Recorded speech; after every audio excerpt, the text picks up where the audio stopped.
at me. He's shooting at me. Shots fired. Shots fired close. Shots fired close. I repeat, shots fired. Here is body-worn camera video from one of the officers who discharged their department-issued firearm. He's coming our way. Stop! Put your hands in the air! Hands in the air! Right there. Drop the gun! Drop the gun!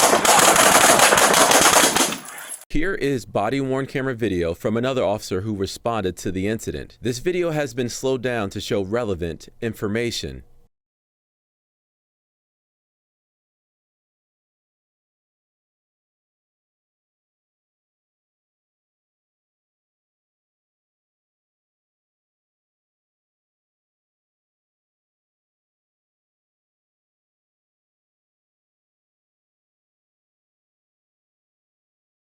Once officers made sure the area was safe, immediately they began life-saving measures on the suspect.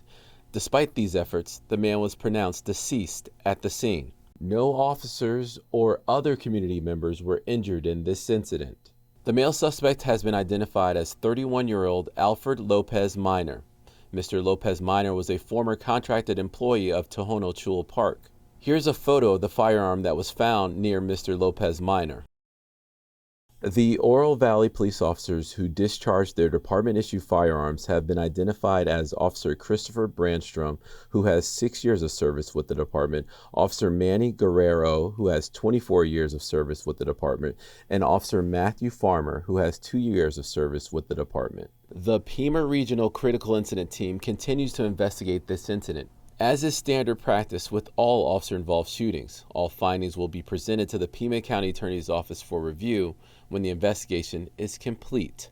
Members of the public with information and/or video of the incident are asked to contact the Pima County Sheriff's Department at 520-351-4900.